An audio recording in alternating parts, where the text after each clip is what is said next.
dia, irmãos. Bom dia. Hoje nós vamos, na nossa aula de EBD, estudar sobre os 10 mandamentos. Na verdade, a gente vai tentar entender um pouco sobre o que são os 10 mandamentos e como que nós podemos tirar dos 10 mandamentos os princípios norteadores para a nossa vida, de acordo com as palavras do Senhor Jesus, tá bom?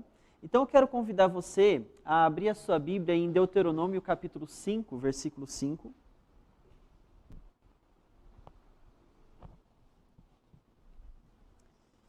E nós vamos começar vendo os 10 mandamentos na sua repetição.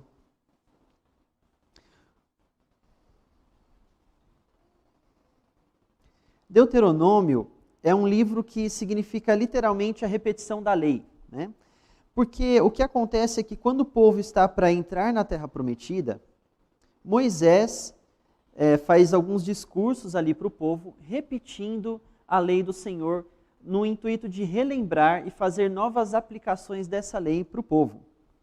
Então você vai ler aqui em Deuteronômio 5,5 o seguinte: Nesse tempo eu estava em pé entre o Senhor e vós, para vos notificar a palavra do Senhor.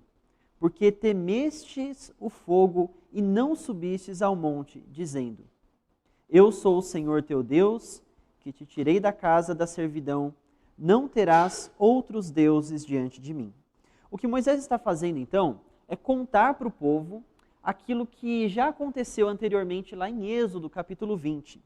Ali, depois que o povo saiu da terra do Egito, o Senhor chamou o povo para se reunir em volta do monte ali, do monte Sinai, e naquele monte eles receberiam as leis do Senhor, a ordenança de como eles deveriam viver a vida deles e também a ordenança de como que eles deveriam viver de maneira específica na terra prometida. Então, primeiro, aquele monte fumegou, né? No monte havia terremoto, no monte havia fogo, no monte haviam muitas manifestações maravilhosas para o povo e até mesmo assustadoras. E daquele monte saía uma voz. E aquela voz era a voz do Senhor proclamando os 10 mandamentos. Enquanto isso, em cima do monte lá, Moisés estava recebendo das próprias mãos do Senhor a lei escrita em tábuas de pedra, ou em tabletes, né? Como a gente teria numa tradução melhor, seriam tabletes, né? Depois que isso acontece, Moisés recebe os 10 mandamentos, o povo se chega para Moisés e diz assim: Moisés, é maravilhoso para nós ouvir a voz de Deus e nós vemos que Deus está proclamando esses mandamentos para nós. Contudo, é maravilhoso demais. E para que nós não morramos na presença do Senhor, que é um Deus tremendo demais, suba você ao monte e Deus vai falar com você aquilo que Ele quer que nós façamos. E aí você vai transmitir para nós, e assim você vai ser o intermediário entre nós e Deus. E Deus se agradou dessa palavra deles. Por mais que Deus nunca tivesse falado em momento algum que eles iriam morrer por ouvir a voz de Deus, Deus disse o seguinte: existe um temor genuíno e santo no coração deles. Quem dera esse povo me temesse assim sempre, tivesse esse respeito, essa reverência por mim, e essa reverência pelos meus mandamentos. Eles não iriam sofrer tantas coisas que eles estão para sofrer nesse momento. E aí Moisés faz isso, ele sobe ao monte, e aí você tem uma divisão entre os 10 mandamentos e o restante da lei. Os 10 mandamentos são dados de maneira para todo o povo, são princípios gerais para todo o povo, mas a partir daí tem centenas de outras leis que Deus fala especificamente para Moisés. E essas leis, a gente já conversou em outra ocasião, são aqueles 3 tipos de lei: a lei moral, a lei civil e a lei cerimonial. Então, nós vamos entender as palavras de Jesus e o ensinamento de Jesus sobre uma questão muito importante acerca da lei. Porque é muito comum nos dias de hoje as pessoas interpretarem que quando Jesus veio, as pessoas estavam ali obrigando as outras, os fariseus obrigando as outras a cumprirem a lei de Deus, de maneira muito rígida e muito rigorosa. E Deus repreendeu os fariseus por isso, falando: olha, vocês não devem obrigar o povo a viver de maneira tão rígida e tão rigorosa. Porque, na verdade, o que importa é o coração, o que importa é o amor, né? E, na realidade, não é isso que Jesus fez. Você vê muitas pessoas que até estão fora da igreja, né, citando a Bíblia e falando assim, olha, Jesus é amor e não julgamentos. Né? Jesus não quer que a gente siga a lei, Jesus quer que a gente siga o amor. Como se o amor fosse uma coisa contrária à lei. Esse ensino, ele não é verdadeiro, tá? Ele não é bíblico, ele não vem de Jesus. E ele tem um poder muito grande de nos encaminhar para o erro, da gente viver uma vida afastada do Senhor, uma vida longe daquilo que verdadeiramente é a palavra do Senhor. Então vamos ver o que Jesus diz em Mateus 5, do 17 ao 20. Não pensem que vim abolir a lei ou os profetas. Não vim abolir, mas cumprir. Digo-lhes a verdade, enquanto existirem céu e terra, de forma alguma desaparecerá da lei a menor letra ou o menor traço, até que tudo se cumpra. Todo aquele que desobedecer a um desses mandamentos, ainda que dos menores, e ensinar os outros a fazer o mesmo, será chamado o menor no reino dos céus. Mas todo aquele que praticar e ensinar estes mandamentos será chamado grande no reino dos céus. Pois eu lhes digo que se a justiça de vocês não for muito superior à dos fariseus e mestres da lei, de modo algum entrarão no reino dos céus. Percebam que a mesma Escritura que está nos ensinando acerca da salvação pela graça, da salvação que procede da fé, a mesma Escritura que está dizendo para você que você só é salvo se o Espírito Santo toca em você, é a mesma Escritura que está dizendo, olha, se a justiça que for vista na sua vida não for muito maior que a justiça de um fariseu, de maneira nenhuma você vai entrar no reino dos céus. E se você ensinar as pessoas a não obedecer à lei do Senhor, você vai ser considerado o mínimo no reino dos céus. Uma pessoa, digamos assim, que levou os outros ao erro.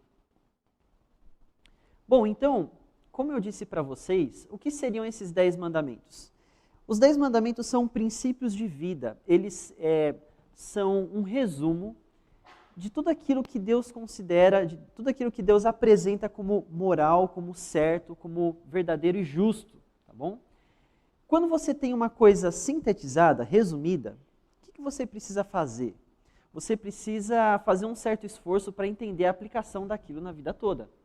Então, se a sua mãe falar assim para você, por exemplo, olha, eu não quero que você fale com estranhos na rua. Em hipótese alguma, eu quero que você fale com alguém estranho na rua. Eu vou sair e se alguém bater ali na porta, não fala com a pessoa. Só que aí você está lá na sua casa e de repente, vamos supor que você seja um adolescente, de repente você ouve um barulho estranho lá na rua e uma pessoa pedindo ajuda, pedindo sua ajuda.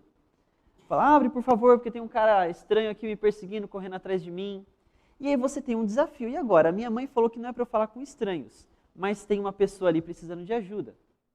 E tem muitas outras situações que a gente pode aplicar até mesmo para aquilo que a gente encontra na palavra de Deus. Por exemplo, Deus disse assim, não matarás, certo? Se você for se apegar estritamente à letra da lei, você não pode matar. Mas e quando você precisar se alimentar de um animal, você não vai matar ele? Ah não, mas ali, na verdade, era não assassinarás, né, que está escrito. A palavra ali, para não matarás, ela se aplica a todo tipo de atitude em que você tira a vida de algo. Tá? Então, se aplica ao assassinato, se aplica à morte de animais, se aplica à morte de homens, se aplica a todo tipo de morte. Ou seja, a tradução é essa mesmo que a gente tem na Bíblia, não matarás. Esse é um daqueles casos em que está traduzido bem direitinho mesmo, né? Senão teriam colocado ali, né? Não assassinarás. E aí, como é que você faz? Tá, então esse é um exemplo muito simples. Vamos pegar um exemplo mais complicado. Deus chegou para Davi e fala assim, Davi, eu quero que você extermine os amalequitas. Então Deus está se contradizendo? Deus está dizendo, não matarás, mas está ordenando que Davi mate pessoas? E Deus disse ao povo, exterminem os filisteus, exterminem, eu vou expulsar de diante de vocês os jebuseus. Como é que fica essa questão? Então você percebe que a lei de Deus, ela precisa ser interpretada de maneira que ela não é capaz, a lei ela não é capaz de descrever a vida toda. Tem muitas coisas da nossa realidade, por exemplo, pessoas modernas, que não estão na Bíblia, não estão lá. A lei ela não é capaz de prever cada situação em que você vai se encontrar na sua vida, mas ela é capaz de te dar o princípio verdadeiro que você vai utilizar nessa situação, de maneira que você vai entender quando que você está caminhando na obediência e quando que você está caminhando na desobediência.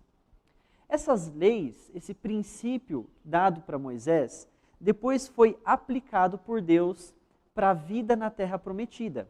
Então você tem lá, por exemplo, nos 10 mandamentos, não terás outros deuses diante de mim. Primeiro mandamento. Qual que é o segundo? Não farás para ti imagem de escultura. Na parte em que você tem a explicação, a aplicação da lei, no restante da lei, você tem coisas do tipo, isso é uma lei, assim que você entrar na Terra Prometida, a primeira coisa que você deve fazer é destruir todos os ídolos. Tudo que existe lá de idolatria deve ser destruído, desmontado, desfeito.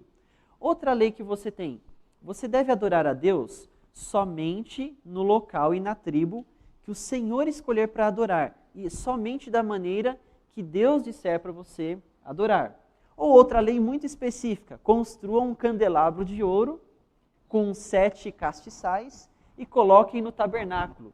Então são explicações de como que vai ter essa adoração. Isso não está nos 10 mandamentos, mas está ali na lei, nessa lei que são esses 3 tipos, né? Moral, civil e cerimonial.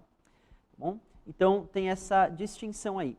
A expressão 10 mandamentos não foi cunhada por nós, ela realmente existe na Bíblia. Os 10 mandamentos são referenciados como 10 mandamentos e como esses princípios abrangentes para nós todos. E assim como Jesus Cristo disse, e especificamente por não serem nem cerimoniais e nem civis, essas leis valem para nós até hoje, tá bom? Até hoje. Aqui eu quero explicar uma coisa para vocês. Você não vai conseguir ler, talvez, tudo que está ali, mas é para você saber que existem diferentes maneiras de se organizar os 10 mandamentos, feitos pela igreja, por exemplo. A igreja luterana divide de um jeito, a igreja Agostinho dividia de outro, nós dividimos de outro, né, os calvinistas, e os católicos dividem de outro. A maneira como a gente divide os 10 mandamentos é baseado na estrutura do hebraico, na maneira como o hebraico organiza as palavras para mostrar que existe uma sequência de blocos ali, tá? Isso é muito fácil, quando você olha para o texto hebraico, está bem direitinho ali. E a maneira como outras pessoas organizam os 10 mandamentos, muitas vezes tem a ver com a tradição histórica, como no caso dos católicos. E qual que é a preocupação da tradição histórica? Justificar aquilo que já está sendo feito, tá? Então, a igreja tem esse costume, para justificar esse costume, então nós vamos propor uma nova organização. E como para a igreja católica, a real autoridade da Escritura está na interpretação da própria igreja e não no que de fato está escrito, para eles isso basta. Aquilo que foi dito pelo Papa lá, sentado no trono, sentado na cadeira do Papa, é válido como palavra de Deus e verdadeira interpretação para o texto bíblico. Então vocês vão perceber que eles não têm um mandamento dizendo não farás para ti imagem de escultura. Não tem. Para eles isso aí é uma aplicação do primeiro mandamento. Não terás outros deuses diante de mim. Tá bom? E aí eles usam isso para justificar que você pode sim ter imagens de escultura e venerá-las e venerar as pessoas por meio das imagens. Tá? O que acontecia nos tempos de Jesus para vocês entenderem quem realmente eram os fariseus? Os fariseus, eles abandonavam a obediência para viver baseado na artimanha. Qual que era a artimanha dos fariseus? Eles se apegavam à letra da lei para poder pecar. Então imagina que você tem um abismo e a pessoa fala assim para você, olha, você não pode cair no abismo. A pessoa, beleza, eu não posso cair no abismo, mas andar bem na beiradinha, assim, na pontinha do pé, eu posso. E muitas vezes é isso que muitos cristãos fazem. É muito comum, por exemplo, você você vê pessoas fazendo indagações e perguntas. Isso acontece muito quando você tem, por exemplo, aquele adolescente que ele está com um pé no mundo, um pé na igreja, sabe? E ele fica te fazendo perguntas do tipo assim, o quanto que eu posso pecar sem pecar? Quanto que eu posso pecar, mas eu ainda não estou desobedecendo a lei de Deus? Era isso que os fariseus faziam. Então os fariseus falavam coisa do tipo assim, olha, a Bíblia diz que não se pode jurar em falso pelo nome do Senhor. Eu falei que eu ia dar dinheiro para aquela viúva, e ela está cobrando de mim agora porque ela fez a vida dela baseada nessa promessa de dinheiro que eu dei para ela. Mas ela não pode fazer isso, porque eu não jurei. Eu prometi, mas eu não jurei. Ou, eu prometia, fiz um voto ao Senhor, dizendo que se Ele me desse algo, eu faria algo para o povo também, se Deus me desse aquilo. Mas quando eu fiz esse voto, eu jurei que eu cumpriria ele, mas eu jurei pelo altar. E na verdade, o altar ele não tem valor nenhum, só tem valor a oferta que está em cima do altar. Entendeu? Então, como eu jurei pelo altar e não pela oferta, então não tem problema nenhum. E outro tipo de coisa que ele fazia também, olha, a Escritura, a palavra de Deus diz que eu tenho que cuidar dos meus pais quando eles se tornam idosos. Eu tenho que sustentá-los, caso eles tenham alguma doença, eu tenho que ajudar eles. Mas se esse dinheiro que eu ia dar para eles, eu der para o templo, e nesse de dar para o templo, sempre tinha alguma intenção política e gananciosa. Então, eu estou desobrigado de dar o meu sustento para os meus pais. E aí ele justificava isso biblicamente lá, tal, né? Na verdade, eles faziam artimanhas para desobedecer o mandamento de honrar pai e mãe. Por isso que Jesus Cristo elenca uma série de sentenças contra os fariseus, dizendo o seguinte, hipócritas, quão grande é a aflição que aguarda por vocês. E aí ele explica o porquê, depois ele repete de novo, hipócritas, quão grande é a aflição que aguarda por vocês, e explica de novo. E assim ele vai mostrando como que esses fariseus, eles achavam que eles estavam seguros. Eles achavam que eles estavam sendo muito espertos, enganando o povo, e às vezes até enganando o próprio coração deles, usando artimanhas para desobedecer a Deus. Mas essa aflição que Jesus está falando, não é aquela aflição de você ter um prejuízo na vida, de você ter um castigo aqui na vida terrena, como muita gente pensa. Ele está falando do inferno. Falando, olha, vocês estão vivendo dessa maneira porque vocês não sabem o tamanho da aflição que aguarda vocês. Que aflição espera guias cegos? Vocês dizem não haver importância se alguém jura pelo templo de Deus, mas se jurar pelo ouro do templo, será obrigado a cumprir o juramento. Então, é um tipo de exemplo que Jesus dá.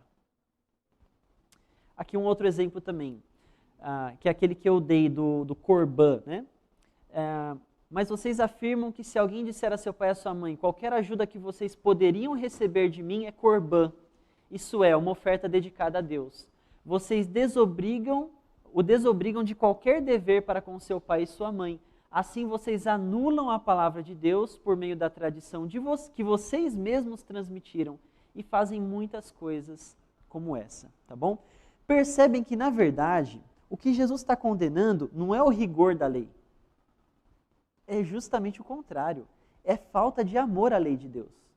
Em muitas igrejas, em muitos lugares, e até desigrejados, pessoas por aí ensinando a palavra de Deus de maneira errada e as pessoas acreditam.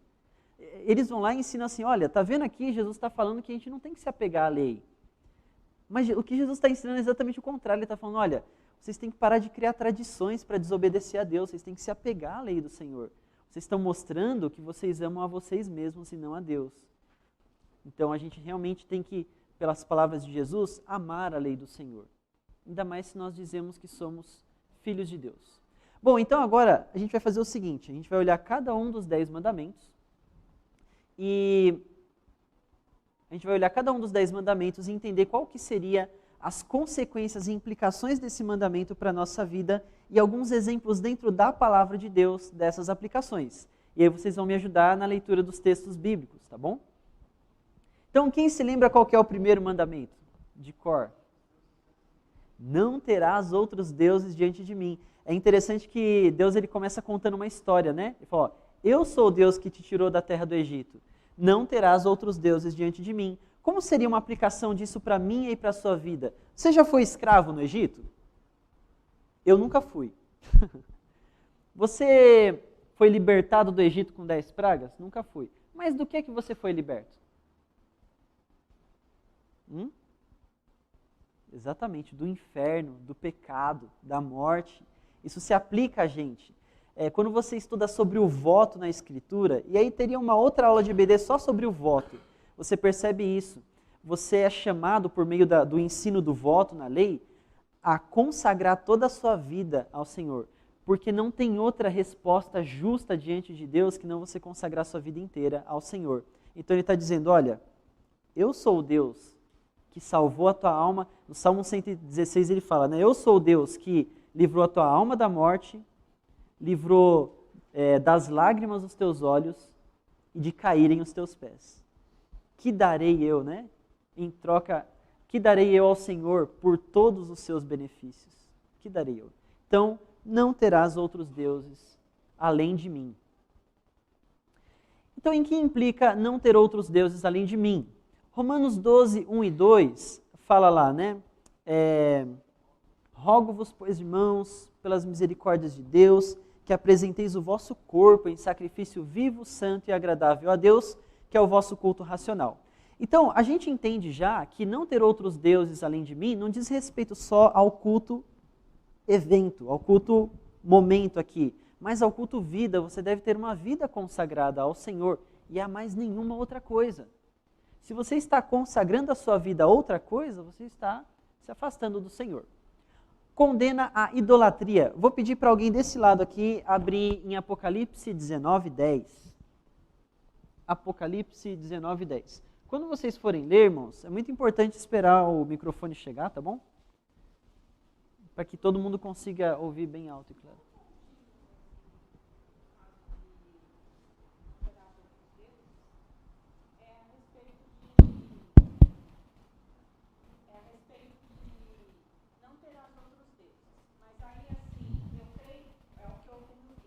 Uhum. Eu creio em Deus, mas também creio naquele outro que tudo fez. Uhum. Também creio na... Entendeu? Uhum, sim. Aí, viro... Sim. A gente vai falar um pouco sobre isso quando entrar nessa questão aqui do sincretismo. Tá? Vou pedir para a senhora abrir, por favor, em 1 Coríntios 10, 20, que é quando a gente vai falar sobre isso. Apocalipse 19, 10. 19, 10. Prostrei-me ante os seus pés para adorá-lo.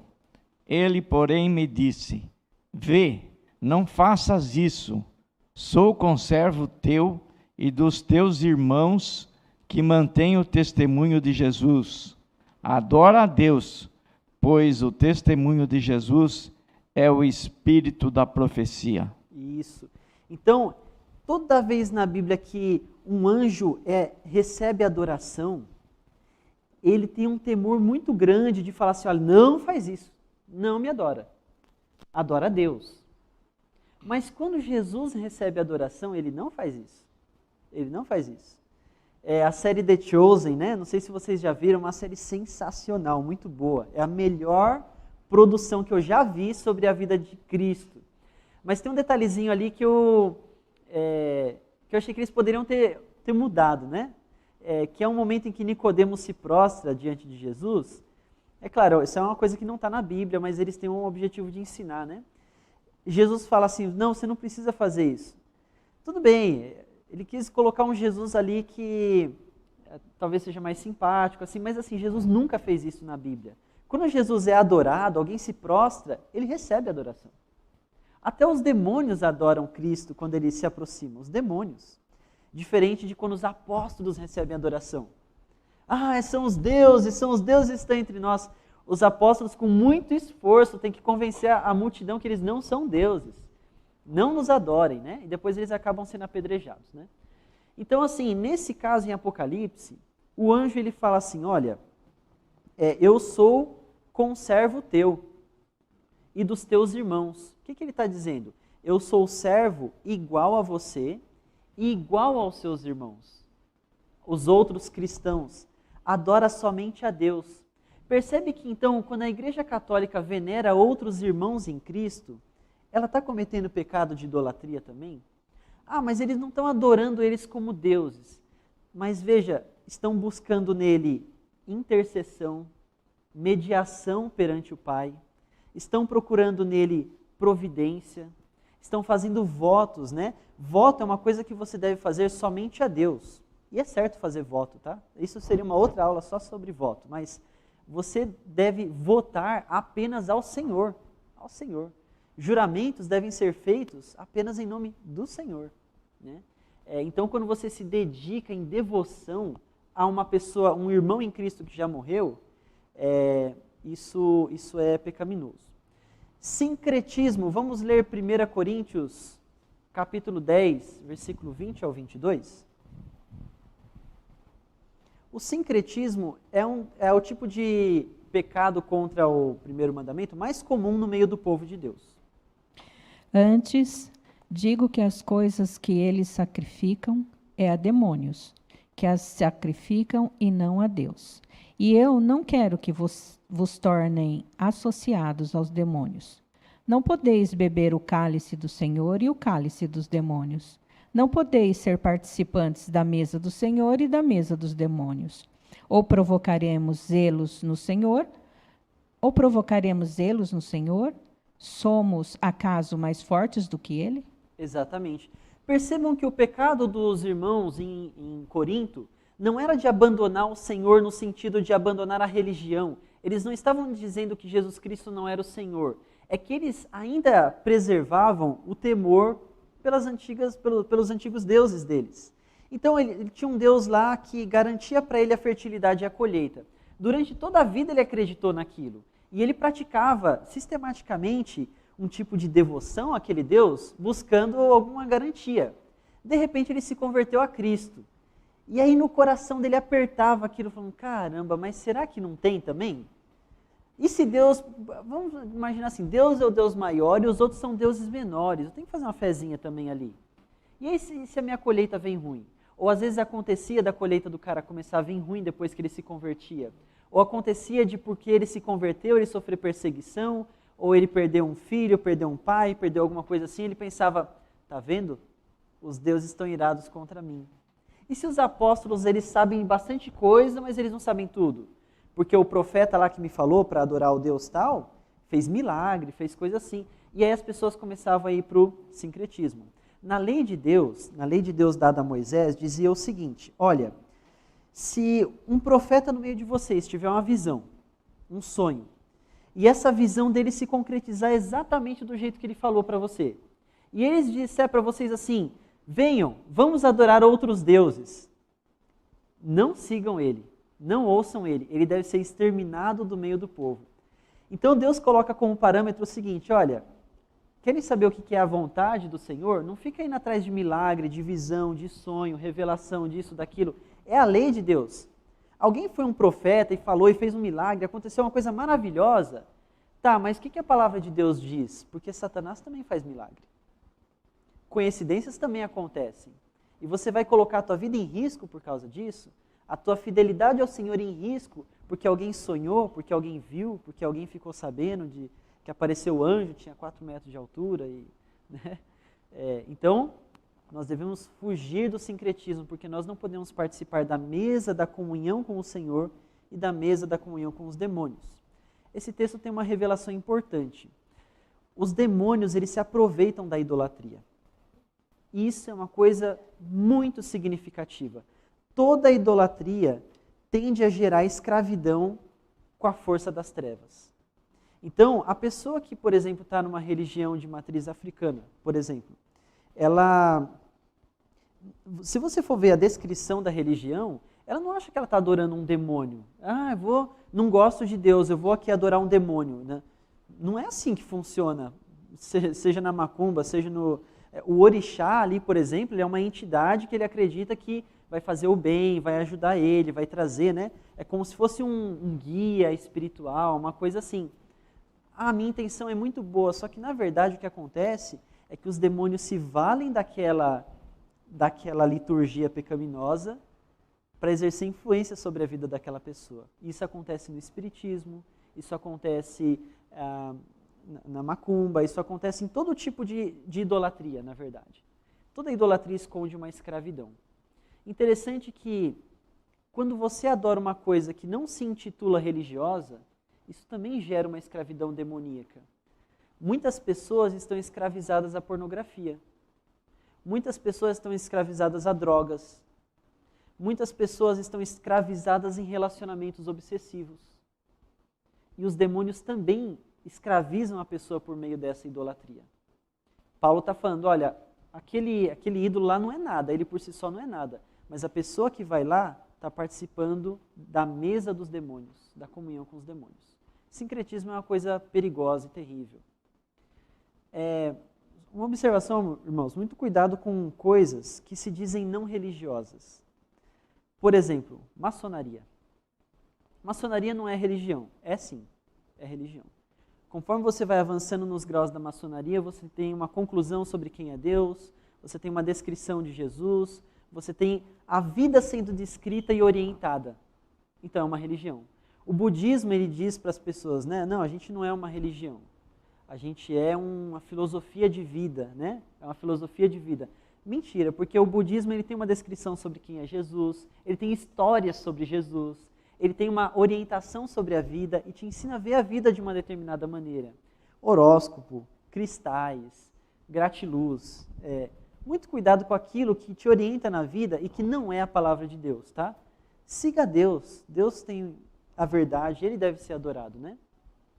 E a religiosidade vazia.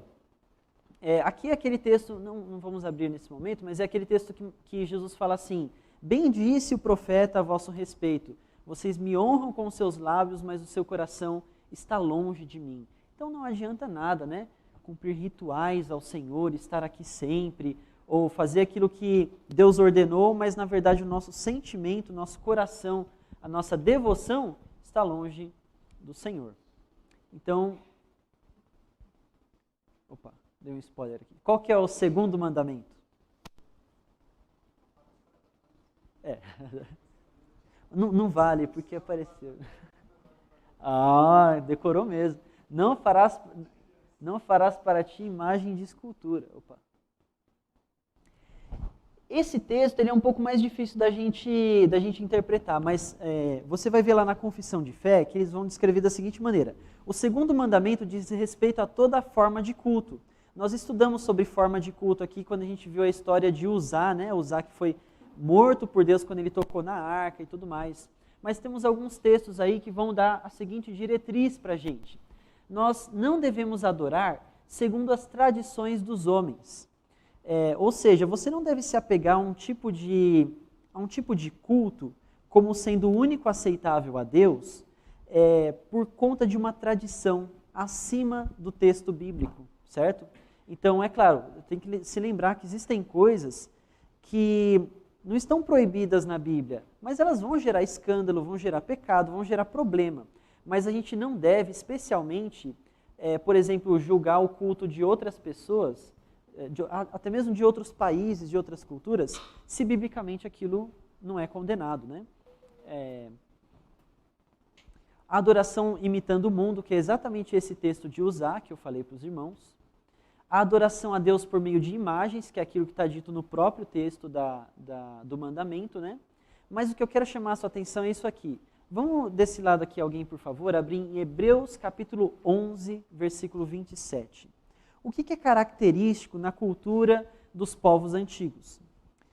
O apego àquilo que os olhos veem, né? Aquilo que você enxerga. Para as pessoas, aquilo que você enxerga tinha um apelo muito grande, tinha um apelo enorme. Às vezes a pessoa fez uma escultura ali e ela não tinha nenhum objetivo de aquilo ser um ídolo, mas aquilo prende tanto a atenção dos olhos dela que ela começava a colocar minhoca na cabeça, literalmente. E muitas religiões nasciam assim. Então Deus está apelando ao povo para um estilo de vida diferente. Um estilo de vida que não se apega ao que é material e visível, mas um estilo de vida que entende o invisível e o imaterial. Vamos ler Hebreus 11, 27. Pela fé ele abandonou o Egito, não ficando amedrontado com a cólera do rei. Antes, permaneceu firme como quem vê aquele que é invisível.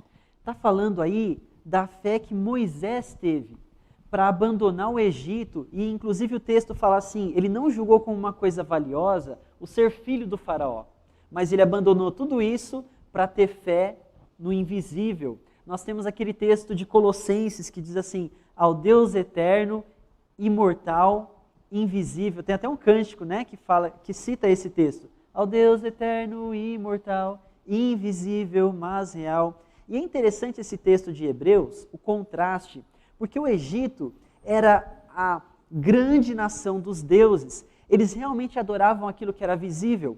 E todos os deuses eram animais.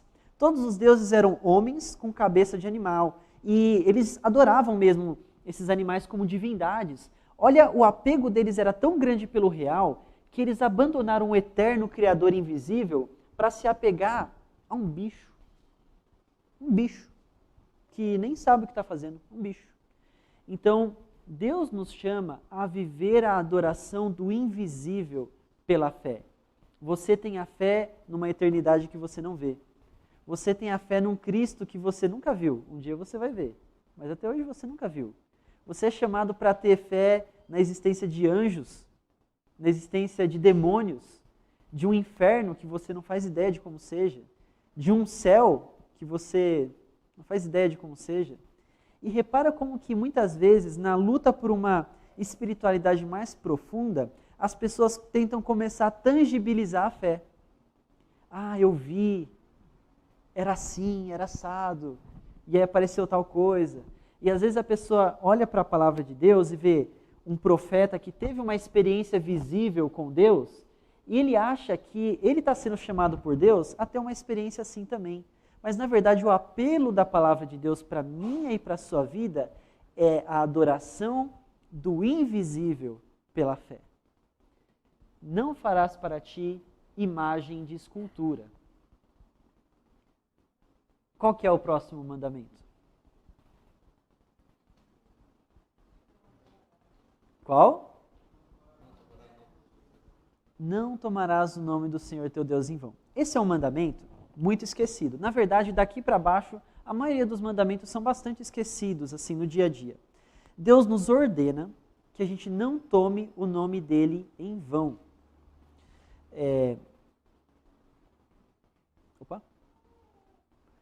Não tome o nome dele em vão. Como que muitas vezes nós quebramos esse mandamento? Por exemplo, fazendo piadas de Deus.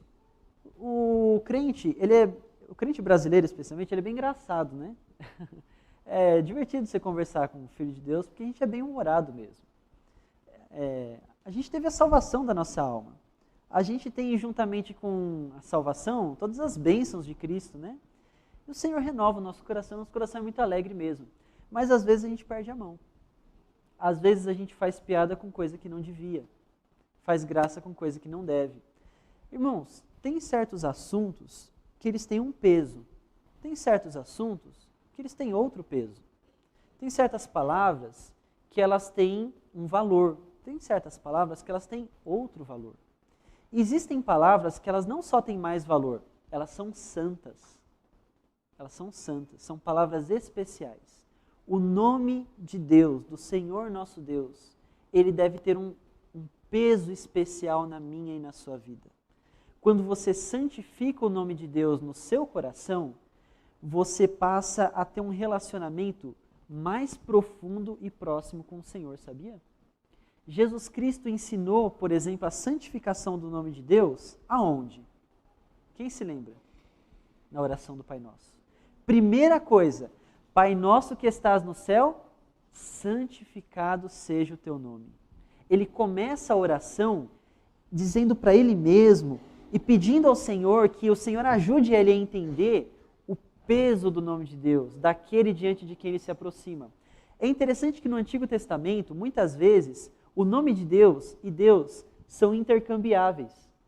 Então, Deus é chamado de nome de Deus no Antigo Testamento, muitas vezes. Então, clama ao nome de Deus e ele te salvará. Porque a proteção do nome de Deus te guiará. De forma que o nome de Deus é como se fosse o próprio Deus, porque quando você clama o nome de Deus, você está invocando o próprio Deus. E não só isso, no Novo Testamento, Jesus Cristo também é chamado de o nome, assim como ele também é chamado de o caminho. Então eles falam, e naquele momento estavam sendo perseguidos todos aqueles que invocam o nome, e não fala mais nada, só fala o nome. Para que a gente saiba que é o mesmo Deus.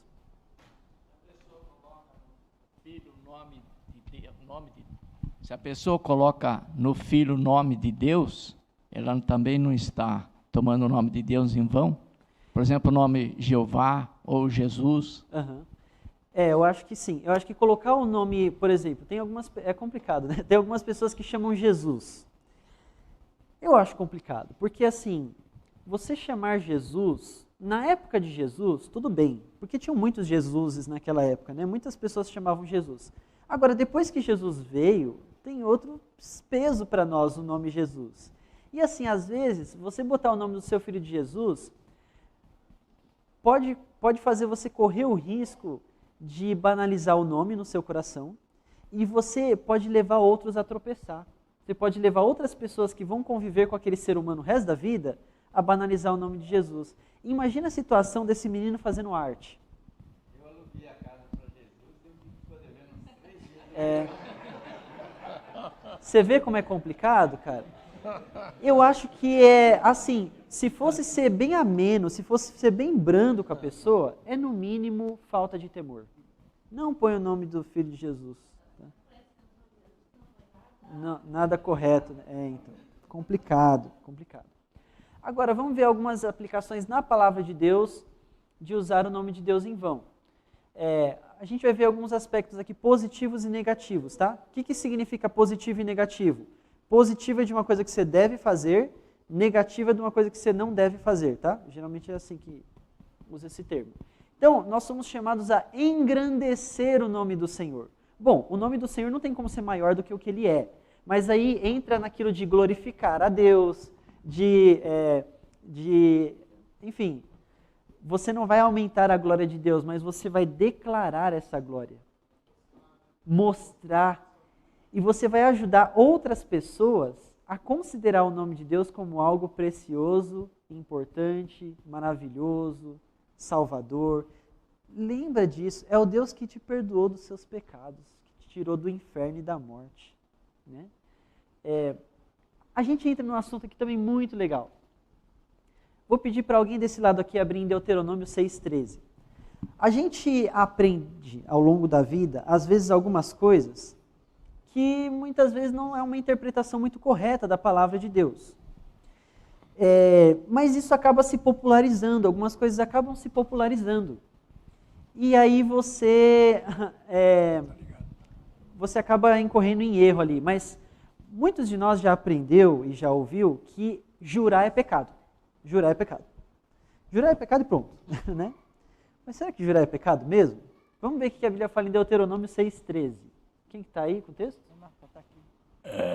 O Senhor teu Deus temerás, a Ele servirás, e pelo seu nome jurarás. Exatamente. Então, a palavra de Deus no Antigo Testamento está convidando o povo a jurar apenas pelo nome de Deus. Por quê? Eu vou explicar para você. Jurar já era uma prática comum muito antigamente. É uma prática que não é simplesmente uma coisa que faz parte do cotidiano das pessoas. É uma prática que faz parte de cerimônias especiais, o juramento. O juramento faz parte da vida civil, tá, das pessoas. Isso desde o tempo do Antigo Oriente Próximo, lá do Antigo Testamento. Tá? Então as nações já juravam. Só que cada nação jurava pelo nome do seu Deus. E as pessoas juravam por aquilo que era santo e sagrado para elas. Por que elas faziam isso? Porque o juramento ele tem 3 características muito interessantes. Vou tentar lembrar aqui de todas, tá bom? Mas é assim, quando você jura, a primeira coisa que você está fazendo é dizendo que você teme a Deus. Juro por Deus. O que significa? Você está dizendo assim, o Deus Todo-Poderoso, que tem poder de fazer com a minha vida o que Ele quiser, que Ele tem poder e autoridade para me castigar, esse Deus Todo-Poderoso ama a verdade e eu me sujeito ao castigo de Deus se o que eu estiver dizendo aqui não for verdade. Percebe que o juramento é uma coisa séria, uma coisa pesada. Então, primeira coisa, temor a Deus. A segunda coisa, você invoca Deus como testemunha em um momento de dificuldade. Então, vamos supor que a multidão das pessoas se acumulou ao seu redor e você está sendo caluniado. E você vai sofrer uma severa punição por isso. Pensa numa pessoa que está no corredor da morte, pensa numa pessoa que ela vai ser presa, pensa numa pessoa que está perdendo o amor e o amparo dos seus familiares. Então ela fala assim, eu invoco Deus como minha testemunha, porque Ele estava lá, e Ele não só viu, como eu sei que esse Deus, que viu tudo e que ama a verdade, Ele pode me ajudar agora nesse momento. Então, primeira coisa, você teme a Deus. Segunda coisa, você invoca a Deus, porque Ele é o seu Salvador, né? E a terceira coisa é que quando você jura em nome de Deus, você está fazendo um penhor. Um penhor. Você está penhorando o seu amor. De que maneira você está penhorando o seu amor? Você está dizendo assim, se eu estiver mentindo, é porque eu não amo a Deus. Pesado, não? Então, primeira coisa, eu temo ao Senhor. Segunda coisa, eu invoco Ele como minha testemunha. Terceiro, se eu estiver mentindo, é porque eu não amo a Deus. Nós já vimos alguns exemplos do que os fariseus faziam, né, com essa questão do juramento. Então, o contexto de Mateus 5 e Mateus 23, quando ele fala do juramento, é que os fariseus se apegavam assim, você não deve jurar falsamente. Eu, porém, vos digo, você deve ter palavra, você deve ser verdadeiro e autêntico. Não existe uma circunstância em que a lei de Deus permite que você minta. É isso que Jesus está dizendo. Ele fala assim, seja o seu sim, sim. O seu não, não. O que passar disso vem do maligno. Então não quer dizer que Jesus está dizendo assim, ó, não jure de maneira alguma. Tenta se lembrar, de modo nenhum. Deixa eu explicar uma coisa. Tenta se lembrar que Mateus 5 é o quê? Mateus 5 é o discurso da montanha, é o sermão da montanha. No sermão da montanha, Jesus fala as coisas de uma determinada maneira que para a cultura daquela época era bem tranquilo de entender.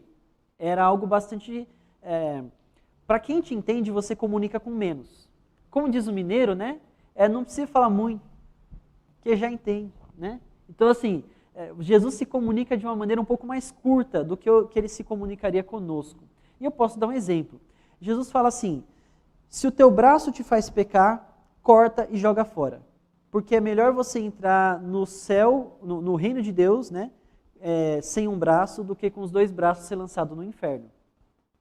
Bom, com certeza Jesus não está dizendo para você que se o teu braço te faz pecar, você tem que arrancar ele fora. Apesar de ser exatamente isso que está escrito.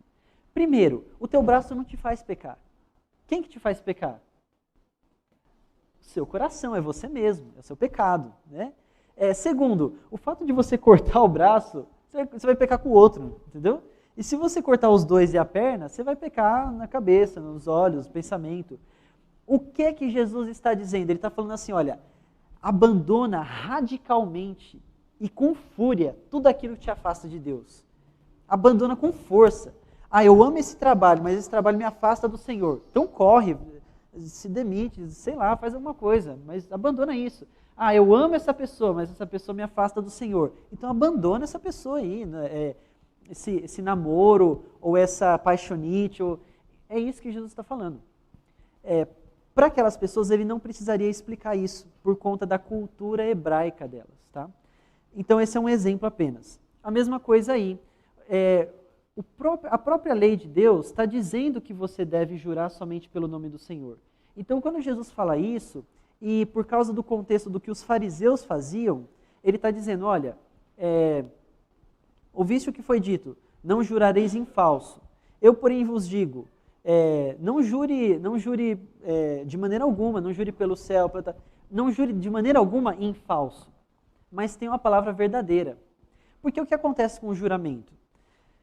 Por que o juramento existe? Por que o juramento existe? O juramento existe porque Adão comeu do fruto proibido. E nós vivemos em um mundo em queda. E a característica marcante desse mundo em queda é a mentira. O pecado entrou no mundo por meio de uma mentira. Eva acreditou na mentira. E ela acreditou que o que Deus estava falando era mentira. Satanás é mentiroso, né? Ele é a serpente mentirosa. E por causa da mentira, quando a dúvida recai sobre a sua vida, você invoca o nome do Senhor. Mas no seu dia a dia, é esperado que você não precise jurar. Quem que precisa ficar jurando o tempo todo? Mentiroso. Então assim, olha, não fica jurando por Deus, não jure. Tem uma palavra verdadeira, mas é claro, tem momentos em que vai ser cobrado de você que você jure, e aí você deve jurar. Aí a gente teria que fazer um estudo só sobre isso, mas tem momentos no Novo Testamento que é feito o juramento. Paulo jura, por exemplo. Paulo jura que para os irmãos que ele não está podendo ir lá por causa de um empecilho. Então tem situações assim, né? Então, o nosso juramento, ele deve ser escasso, né? E ele deve ser somente pelo nome do Senhor. O que o povo de Israel fazia era jurar por Baal, jurar por Moloque. Então, isso aí caía no pecado do sincretismo também. E Deus está falando, parem de jurar, isso está na lei de Deus também, parem de jurar por esses deuses e jurem somente pelo Senhor. Tá?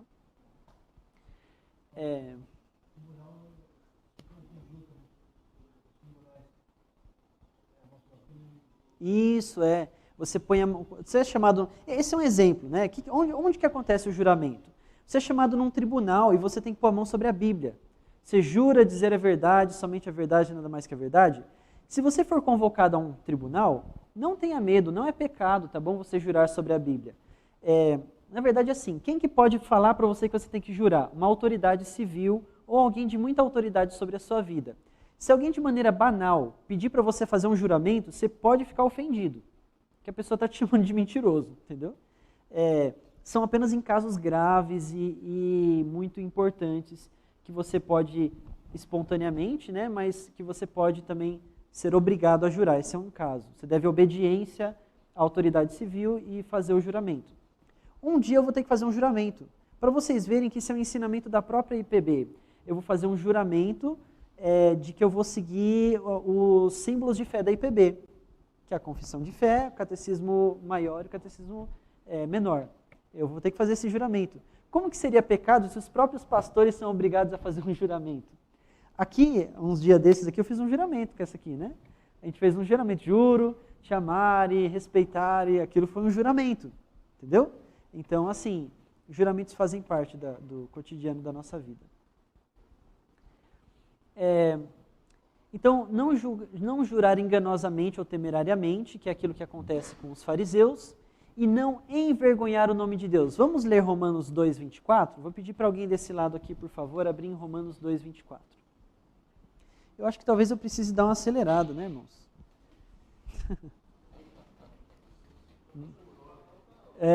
Duas aulas. Pois como está escrito, o nome de Deus é blasfemado entre os gentios por vossa causa. O texto é autoexplicativo, né, irmãos? Ter uma conduta que faça com que as pessoas, que faça com que o nome de Deus seja envergonhado, é quebra do terceiro mandamento.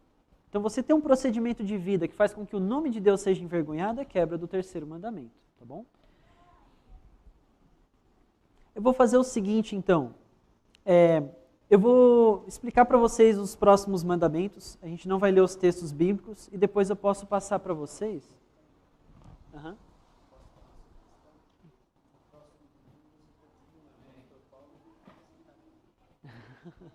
Tá bom. A gente pode ver então.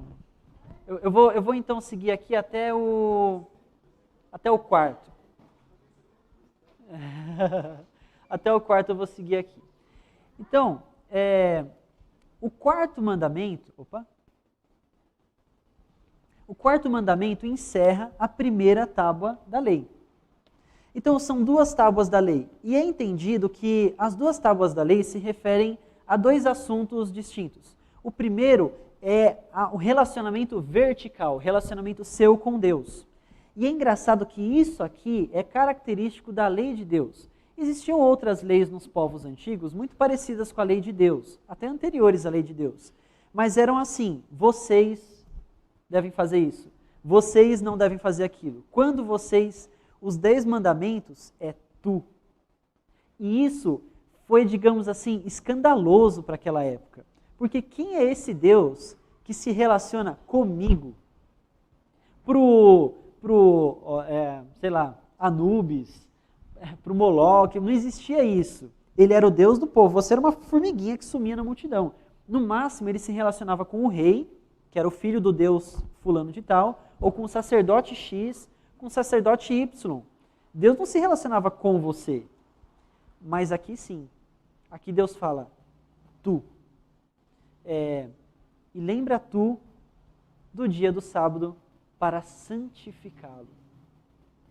Esse tema é importante, irmãos. Como eu disse para vocês, a tendência nos nossos dias, por conta do evangelicalismo moderno, é de dizer que o tempo da lei passou, e eu já conversei com vocês algumas vezes sobre essa coisa do tempo da lei, né? O tempo da lei passou. A lei era quase um outro Deus, assim, um Deus malvado. Agora é o tempo da graça, é Jesus Cristo, né? A gente não precisa cumprir a lei e tal. E aí essa coisa do dia do Senhor se perde, se desfaz, né?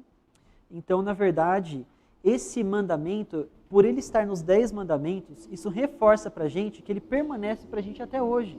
Ele faz parte dos 10 mandamentos. Vamos ver então alguns textos. Eu acho que aqui primeiro a gente precisa ver Gênesis 2:3. Vou pedir para alguém desse lado aqui abrir em Gênesis 2:3, por favor.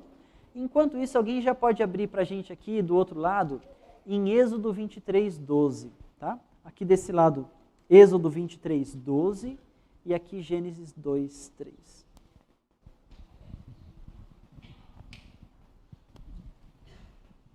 Pode ver? E abençoou Deus o dia 7º e o santificou, porque nele descansou de toda a obra que, como Criador, fizera. Isso. Bom, Deus ele não se cansa, né? Deus, se tem alguém que tem todo o vigor e toda, né, toda a força, é o Senhor. Ele não se cansa. Mas a palavra descansar tem o sentido de você concluir uma obra e você vir para admirá-la. Deus se achega no 7º dia para ser adorado. É isso que Deus faz. Agora é o tempo do culto, é o tempo da adoração. E é isso que acontece com Adão no Jardim do Éden. Tem uma coisa muito interessante, se você observar a estrutura do que acontece com Adão, da hora que Deus fala, não é bom que o homem esteja só, até o momento em que Deus cria Eva e apresenta ela para Adão, isso é um culto que acontece ali, onde o homem é servido por meio do serviço a Deus. Então, Deus observa a necessidade de Adão e ele declara, não é bom que o homem esteja só. Não pula para a criação de Eva. Tem uma coisa ali no meio. Ele chama Adão e fala, Adão, eu tenho um serviço para você. Você precisa me prestar um culto, uma adoração. Eu quero que você comece a dar nome a todos os animais. E naquele processo de dar nome aos animais, aquele novo ser Adão, contemplando a criação e admirando ela e glorificando ao Senhor, chega nessa conclusão. Porque no texto lá fala, cada animal tinha o seu par, né? Mas para Adão não se achava uma auxiliadora que lhe fosse idônea. E aí depois Deus faz Adão cair no sono profundo. A hora que Adão percebe a sua necessidade do Criador, Deus faz ele cair num sono profundo, tira a costela dele, faz Eva, apresenta para ela e ele exclama, né? Agora sim, essa é osso dos meus ossos e carne da minha carne, chamar-se a varoa, porquanto do varão foi tirado. Então, Deus santifica esse dia para a adoração. E vamos ler agora Êxodo 32:12, né? Isso. 23:12, isso. 6 dias farás os teus trabalhos, mas ao 7º dia descansarás, para que descanse o teu boi e o teu jumento, e para que tome alento o filho da tua escrava e o estrangeiro. Isso. Tem muitos textos que vão falar sobre o sábado. Primeiro, o sábado é falado ali nos 10 mandamentos. Depois, na lei do Senhor, que é a aplicação desse mandamento para a vida do povo na Terra Prometida, são feitas várias aplicações e explicações sobre como que deve ser o culto nesse sábado. E é interessante você notar que sábado é uma palavra que tem um significado. Deus não falou assim, tá aqui a semana, vai chamar segunda, terça, quarta, quinta, sexta, sábado. Pronto, esse é o nome, né? Sábado é uma palavra que significa descanso. Sábado em hebraico é Shabá, descanso, tá? Então, tinha os 6 dias de trabalho e tinha o dia do Shabá, certo? Portanto, o 7º dia. E o que aconteceu no Novo Testamento, o que aconteceu na nossa vida, que a gente não guarda mais o sábado? Será que os adventistas do 7º dia estão certos? E a gente deveria guardar o sábado e não o domingo?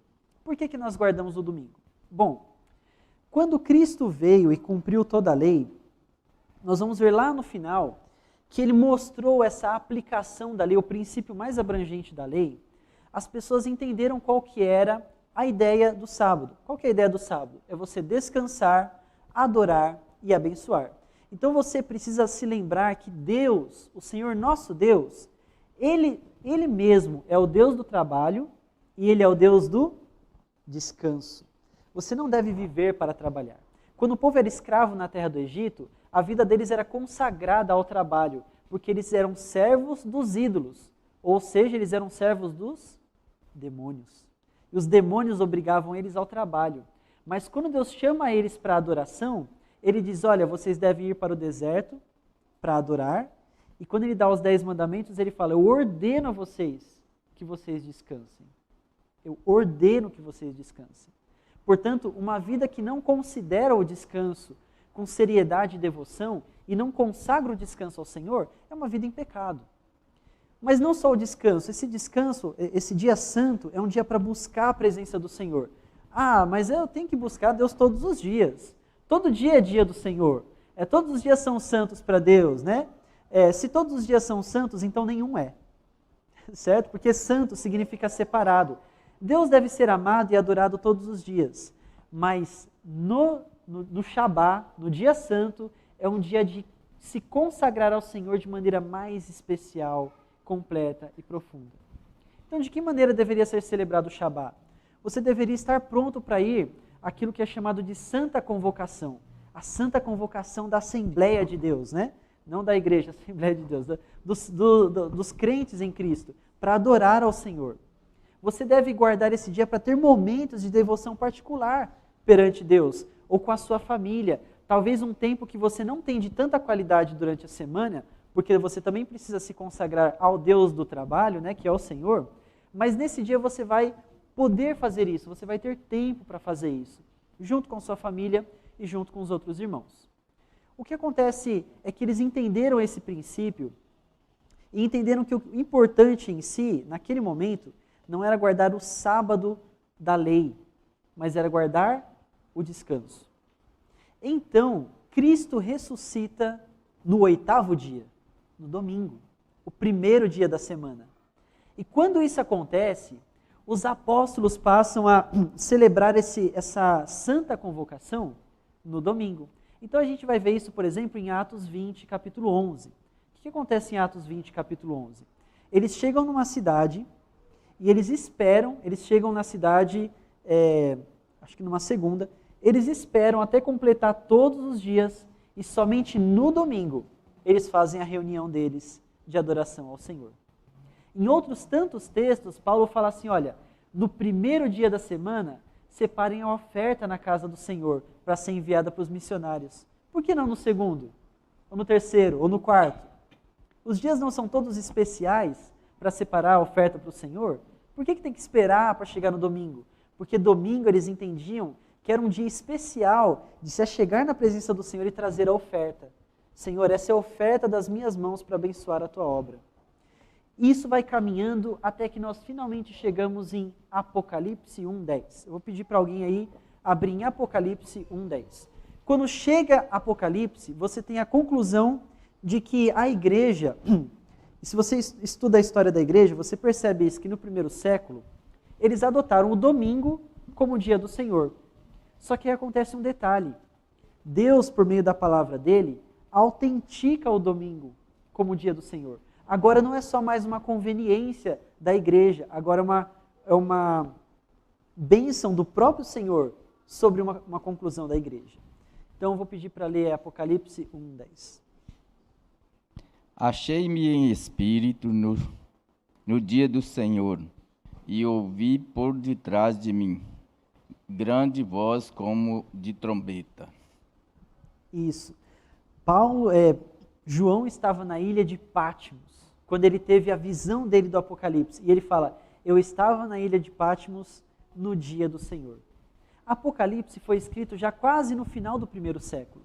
E nessa época, já há muitos anos, a igreja chamava o domingo de dia do Senhor. Eles já se referiam ao domingo como dia do Senhor. E quando ele expressa isso ali, e isso é canonizado como palavra do Senhor, nós entendemos que de fato Deus está abençoando essa decisão da igreja para que ela seja oficial. Domingo é o dia do Senhor. Então nós aprendemos com Cristo que o dia do Senhor pertence ao Senhor. A Bíblia fala, não faça nenhum trabalho, nem você, nem o seu servo, nem o seu animal, nem o estrangeiro na sua terra, ninguém deve trabalhar nesse dia, deve consagrar ao Senhor. Mas quando chega no Novo Testamento, Jesus está falando assim, mas vocês não trabalham quando vocês desamarram o boi para o boi ir lá beber água? Por que eu não posso curar esse homem no dia de sábado? Muito pelo contrário, ele fala, no dia de sábado, esse homem deveria ser curado. É um dia bom para abençoar, é um dia que o povo de Deus é chamado para abençoar de maneira especial. Então a gente entende que, aquilo que eu falei para vocês, a lei não descreve a vida toda. Obviamente, casos de necessidade e misericórdia são exceção. Então, vamos supor que você é um cristão, você está ali precisando levantar o seu sustento, e você trabalha num shopping, por exemplo. Então, você vai fazer uma escala de 7-1, e você vai poder descansar alguns domingos e outros não.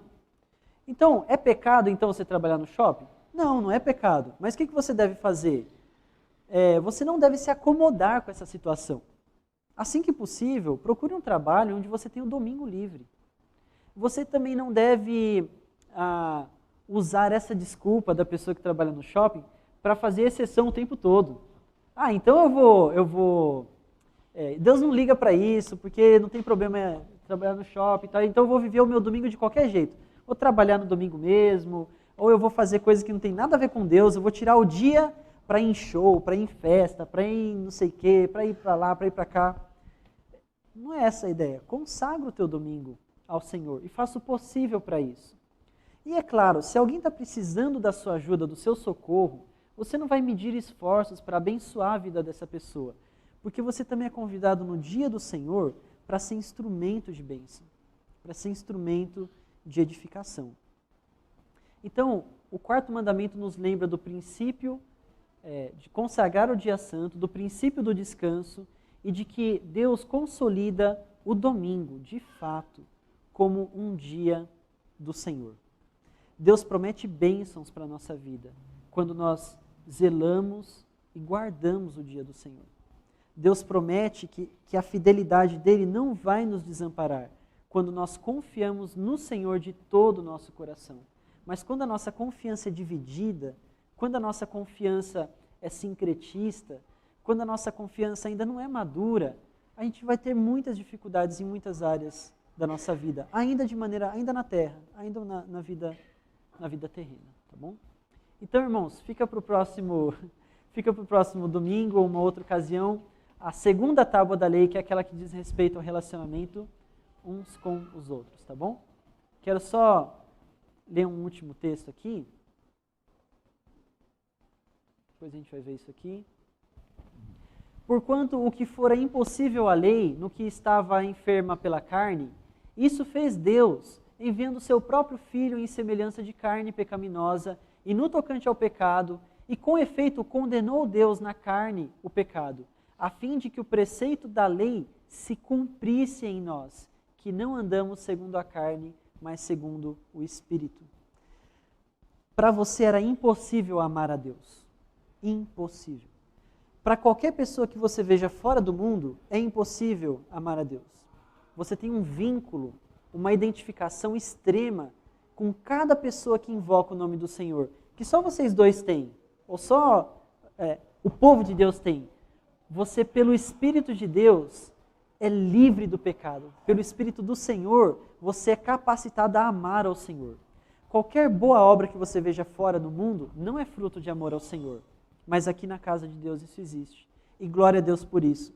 Nós somos a família dos que amam ao Senhor. E não existe nenhuma outra família que ama ao Senhor, que não seja a igreja invisível de Deus. Nós somos essa família. E você, se você tem vivido oprimido pelo pecado, se você tem vivido sujeito à pecaminosidade, saiba que você tem um Espírito de Deus dentro de você que te capacita, que te fortalece para viver esse amor verdadeiro ao Senhor. Amém?